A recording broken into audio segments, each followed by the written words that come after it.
All right, guys, so there we go. That wraps up another trading day and third trading day in a row where we have no trades on the live stream, which is getting a little bit weird. But my favorite time to get aggressive on this small account challenge gap and go strategy is in the first 15 minutes of the market opens. That's when we have some really nice red to green moves. We have sometimes a 1 minute spike to the upside or 1 minute pullback, and then we continue nice, 30, 40, 50% rip to the upside. So those are the moves I'm typically looking for. And typically we'll have 1 to 2 lead gappers that are very clear lead gappers that you can guarantee a lot of other traders are looking at. And today it was a little bit of, we had 2 lead gappers, but we also had a bunch of other stocks moving, and we also had big tickers like BA, Boeing that had a 25% move to the downside. So the traders are mixed between trading some small caps, they're mixed between trading some extremely large caps like Boeing, trading the market as well, or trading the VIX. There's just so many things you could be doing right now, and sometimes you don't get those clear moves to the upside. Plus, I couldn't really pick which stock I wanted to trade. And in the end, as I was kind of reviewing everything, thinking about what I could have done today, picking one of the stocks, or maybe 2 at tops, and just being super focused on that one. And if I missed another move, so be it. But at least if this one was the mover, I would have got it. Would have been the way to go. And I'll talk about that in the charts in a little bit and point out some of those exact setups, what we could have been looking for. So we had, WTRH was with a really nice move. I think APRN had a really nice red to green move. All these stocks could have been traded out of the gates. But I was like flipping through all these different stocks. I was like, should I trade this one? Should I trade this one? I don't really know. I also don't see a perfect setup with this one. So I felt a little bit insecure, or I didn't feel like I had conviction about any certain one stock, and that's why I went ahead and kind of just missed everything today. I could have maybe got a little bit more aggressive on the pullbacks, because we had some really nice pullbacks back to some bigger support areas. I really don't like missing those, because to me they're so kind of obvious. Like, I call them out pre-market, or I'll talk about them before they happen, and then it happens, we get a nice 8-9% bounce, and I'm like, that should have been the one. But I think there's been so much activity in the markets lately that I haven't had the normal confidence or the normal conviction behind a trade, where I just, I'm like, this is the setup, this is what everyone's looking at, this is how I feel about it, these are my entries and exits, and boom, I'm in and out. Today it's a bit more like, is this just going to randomly spike? Is it going to randomly hold to the downside? And I'm still maybe a little bit more like, let's just see what the markets do. We've had a great month. There's no need to, rush into anything just because we're having a little bit of FOMO. But the second, I start feeling the market's coming back or slowing down, or at least consistently going in one direction, if it's up or to the downside, that will make me feel a little bit better. I think tomorrow, though, if I see the right move and it's in the first 15 minutes, I would love to get aggressive. So again, that's what I really want to be focusing on, and I don't want to be switching around stocks too much. If we have a few on the scanner, and especially the after market open scanner, I closed that one today because I was having issues with the stream. It kept on slowing my computer down too much, so I removed that scanner. That's usually what I look at. But basically, if we see something on the watch list or the after market open scanner really start making moves to the upside, then I could focus on that a little bit more. Or if you guys start calling out some specific stocks in the chat room, I could also focus on that a little bit more. But out of the gate, first 15 minutes, I really want to focus on no more than 2 stocks, at least for now.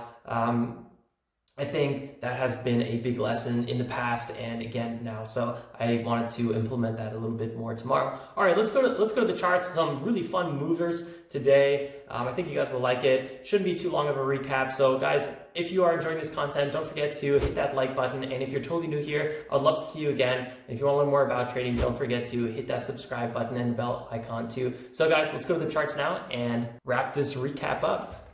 All right, guys, well, that basically wraps up the third trading day where I didn't really get a trade. You could maybe count WTRH as a little one, because we did have an entry, but it was a partial entry, so I don't even really want to count that. I think we made exactly $1.50 or something on it, something ridiculous, because I just went ahead and closed out that trade after we got like a 57 share entry. So I'll review that one very quickly. And let's just go through the list. So our lead gappers, CODX and WTRH, CODX, it was gapping up 63%, but it had some major resistance here at the $15. You guys can see that here. It's been a former runner. We've had two big breakouts, one in end of mid-January, mid to late January, and the other mid to late February. So this thing's really, really, I would say, super overextended. It's up from 0.69%, and it had a top of $21.75. And right now we're kind of on the backside of the move. Pre-market, we ran all the way up to $15.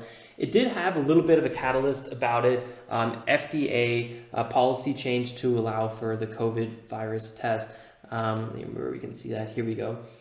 So recent FDA policy change to allow rapid domestic growth of its COVID-19 test. So it does have some news, but is it able to really move at this point anymore? I mean, there's probably so many back holders, and I bet you at the point when this thing reached $15 and anybody that was buying above $15 and they saw the price over here in this area, they were probably super happy to sell their positions here in this area. And well, you can see it. Basically, as the market opened, there was just a bunch of orders that were flooding in, and this thing's been basically selling off ever since. It is forming a nice little rounded bottom here. Who knows, it might retest VWAP, but I wasn't really too excited about CODX, so we kind of just went ahead and kind of put that one on the back burner. While WTRH, this one was really interesting out of the gates. I wasn't really watching it out of the gates because I didn't really know what to watch out of the gates. There were so many things moving, but at the same time, nothing that was really amazing. So I knew it was going to be kind of a tricky open because there was no clear lead gapper, and that's always what we're looking for, a very clear lead gapper that you can basically guarantee that everyone is watching, and that was kind of hard to find today. So WTRH gapping up 90%, kind of a when I read about WTRH and what kind of catalyst they had, I kind of felt like it was a bit of a sympathy play from APRN that was gapping up yesterday, our lead gapper.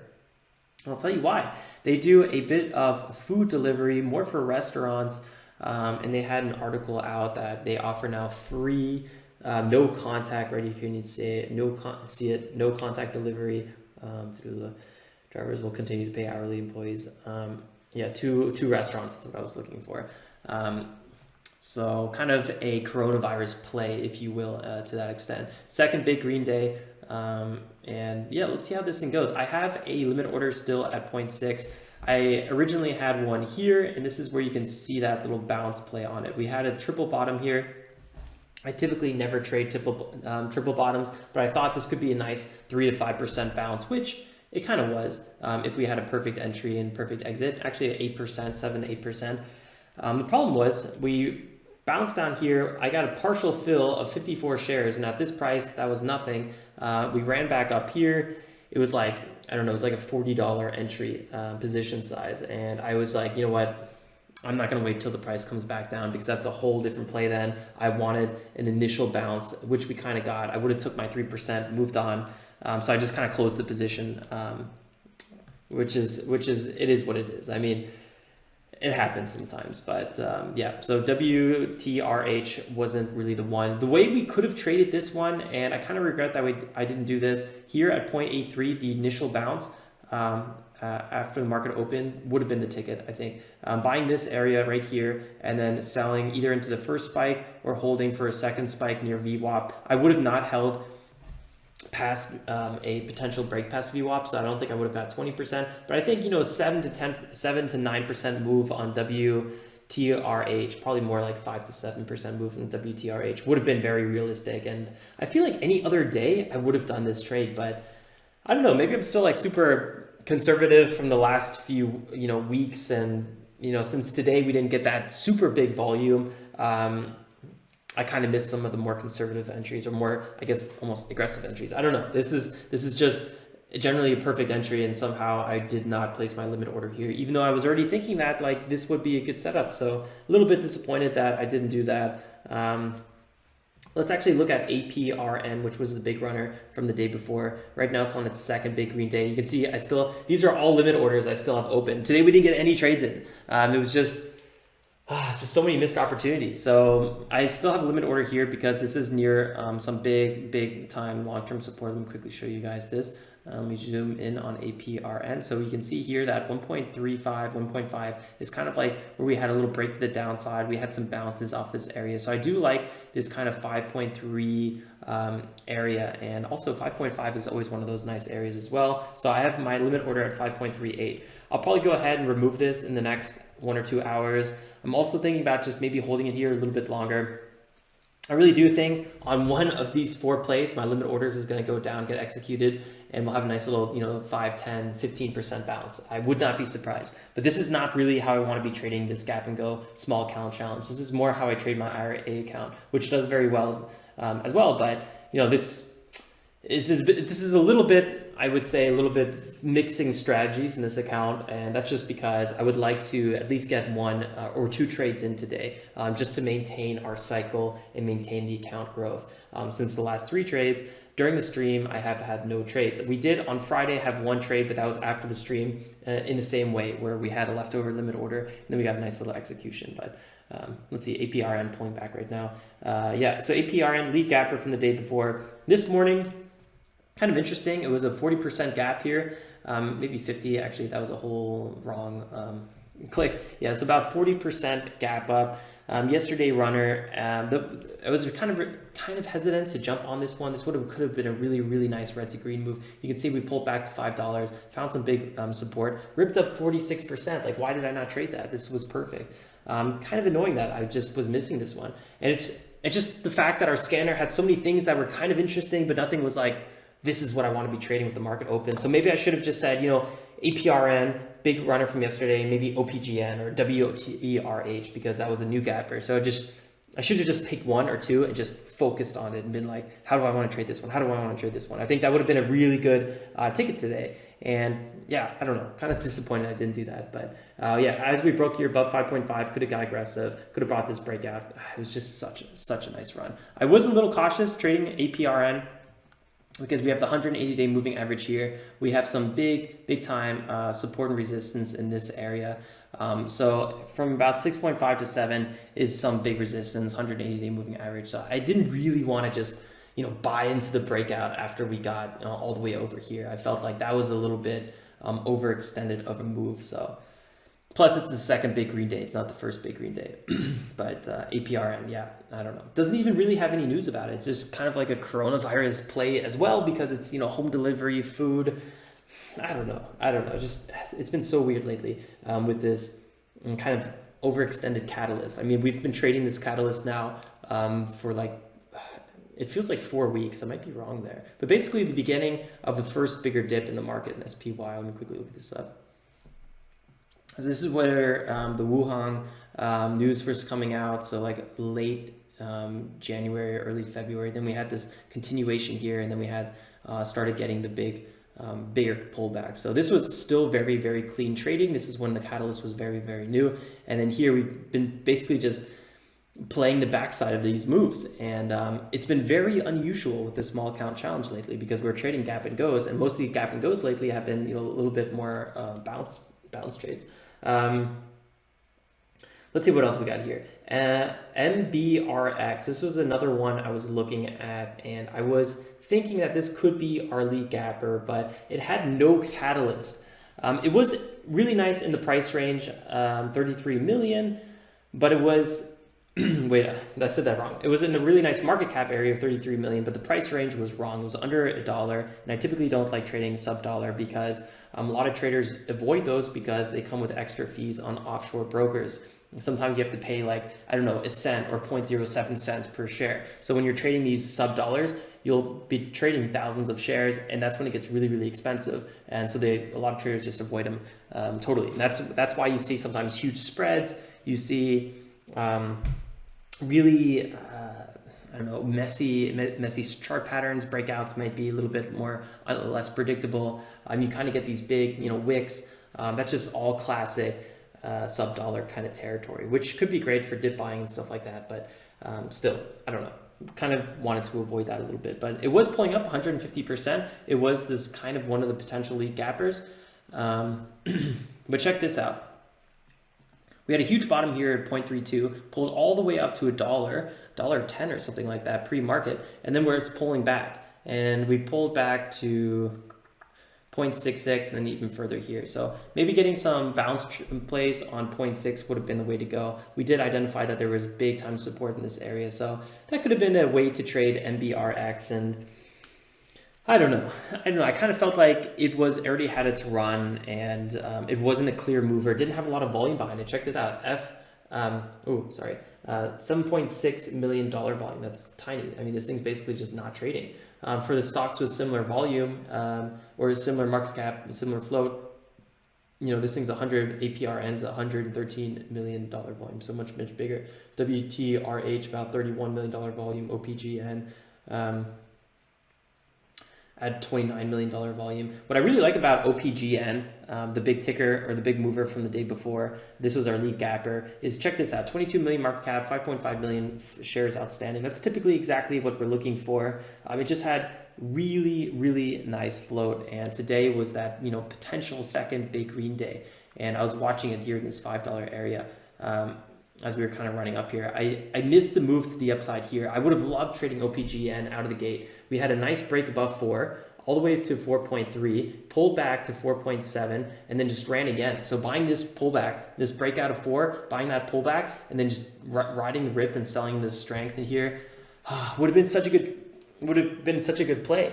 So I think that was the problem today. You could probably tell that I'm a little overwhelmed because there were so many small caps that were kind of running today, and I wasn't really focused on any of them particularly. I tried to really hone in on APRN at one point. At one point, I tried to hone in on WTRH, and then same with OPGN. Each one I was kind of dedicating like 15 minutes to, but it was at the wrong time. And it was really that first 15 minutes where all the activity happening. That's typically where I want to get aggressive. But as the market opened, I couldn't decide which one I wanted to trade. And that's kind of why I missed all the moves today. And I missed a lot of the bounces as well. I had OPGN. Where was that? I think it was here. I had a limit. Yeah, it was exactly here. We went down to 410. I had a limit order at 407. This could have been a great, 7% bounce. Not that strong, but still, it could have been pretty cool. Missed that one, and that happened a few times where I just missed the entry by like a few cents, which happens. You can't really get upset about that. But I feel like, I missed the big moves in the morning, and then I was getting a little extra conservative and not really aggressive at the right times. It was just kind of a weird day. And I think the last 3 days have been similar just because the market's been behaving so irrationally, which made me a little bit more, wanted to just not get aggressive at the wrong time, or I wanted to kind of just have my hands up behind my back a little bit and, not jump on any opportunity that wasn't really nice. And that's we haven't seen those really clear opportunities. I mean, Boeing, we were watching this one crash all the way to $101 today, and I was thinking about buying this one as well. Missed this entry. I was waiting for a break of 100, and I wanted to buy like a reversal in the 97, 98, 99 area. So I missed that one. I don't know. I guess I just need to get a little bit more aggressive on these. But again, my sweet spot is that first 15 minutes. I like to watch the opening bell and trade, a quick red to green move or a 1 minute pullback, and then we keep on ripping up for the second leg, move higher. And that's the stuff that has been a little bit shakier lately. And then around 9:55 to 9:10, I switch over my trading strategy for a little bit more pullbacks and stuff like that. Although you can still trade breakouts just as good in that area, they just aren't as plenty anymore. So yeah, I'm super excited for tomorrow. I think it could be a good day. We'll see how aggressive we're going to get, but I'm just ready for round 3 of this week. Things are coming together, and I'm going to be ready for when the markets present us a good opportunity. So guys, thanks for tuning in, and it was fun trading with everyone today during the live stream. Don't forget to hit the like button if you enjoyed the content, and if you're totally new here, definitely consider subscribing. I would love to have you in an upcoming video and an upcoming stream. So till next time, guys, like always, stay safe and make some awesome trades. Ciao, ciao.